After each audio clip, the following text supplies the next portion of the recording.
All right, people. It's good to be back, even though I guess I'm not back. It's good to have FST again. Hope that you enjoyed your trimester off of math. I know it's not ideal that I'm not here for the first day, but luckily, everything that we're doing today is what we left off with at the end of first trimester. If you remember the end of first trimester, we kind of ran out of time for a mini unit that we had, and I told all of you, we're going to start out when we come back in third try. We're going to start out finishing up this kind of redoing. Today's really the redo of stuff we already did, and then tomorrow we'll look at some new stuff from the mini logs unit that we need to spend a little bit of time on. So logs and exponents. If you did not get this image already, this will be the image that you need to work through worksheet A. Now, worksheet A is way more complicated than what this picture looks like, but every principle that you need to simplify worksheet A is right here. It's all here. Everything that you need to get done with worksheet A is here. But you might need to use like 3 of these things all in one question. So it's more complicated than this, but also it's as simple as this. Now, the next thing you're going to do, and be with me here, we're skipping around our packet a little bit. The next thing you're going to do is worksheet C, just the front. Okay, so I'm going to talk about logarithms here a little bit, then I'll recap what your assignments are.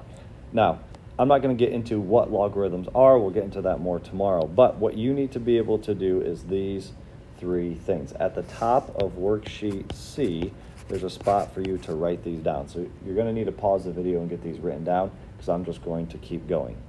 The product property means if we are multiplying 2 things inside of a logarithm, we can rewrite it as 2 separate logarithms that are being added together, and it will keep the value. The quotient property means if I'm dividing 2 things in a logarithm, I can write it as 2 separate logarithms, but I am subtracting on the outside. The power property says that inside a logarithm, if I have a number to an exponent, I can rewrite that logarithm with the exponent out front and leave the number inside, and it has the same value. So we're going to use these properties tomorrow so that we can solve, but today we're just going to work on, this would be expanding, and going this way would be condensing. We're going to work on those 2 things. So right now I have 2 separate logarithms, and I'm going to condense them. The first thing I'm going to do is get these exponents, or these things that are on the ground, I can rewrite them as exponents. So I'm going to say log of base 3 of x to the 4th minus, not 2, log base 3 of y squared. Again, they're 2 separate things on the outside. That means I can write them as 1 on the inside. They're being subtracted, so they would be divided on the inside. That's what it would look like right here.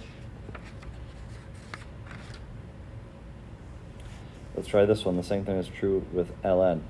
I'm going to first ln of x to the 5th plus ln of y minus ln of z to the 3rd. First, I'm going to write it like this. Now I'm going to say, okay, ln of x to the 5th times y, adding on the outside, multiplying on the inside, minus or divided by z to the 3rd. It all looks like this inside of the ln, or the natural logarithm. Expand. Now I have it the other way. If I've got the log base 5, if they are being divided on the inside, they would be subtracted on the outside. And then I can't leave this exponent if I'm fully expanded. I've got to take the exponent, whoa, put it out front. Here, these are being multiplied on the inside, so that means I would be adding them on the outside. Remember that the square root of x is really the same thing as x to the 1/2. So I would be able to take a 1/2, write it out front, and I would be done. So your jobs for today then are, as far as your packet goes, worksheet A, worksheet. I flipped to it. Worksheet. There it is. Nope. There it is. Nope. C.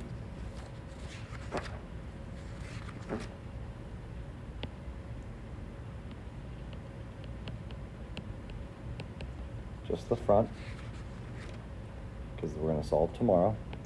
Then I want you to look at worksheet C1/2, but only do the back, numbers 1 through 12. Okay, that should be, hopefully, I think it'll be challenging in the sense of you got to wipe the dust off and kind of remember these things, but we have talked about all these things, right? Or we did talk about all these things at the end of first trimester. Do the best you can with those, and then we'll get all caught up tomorrow.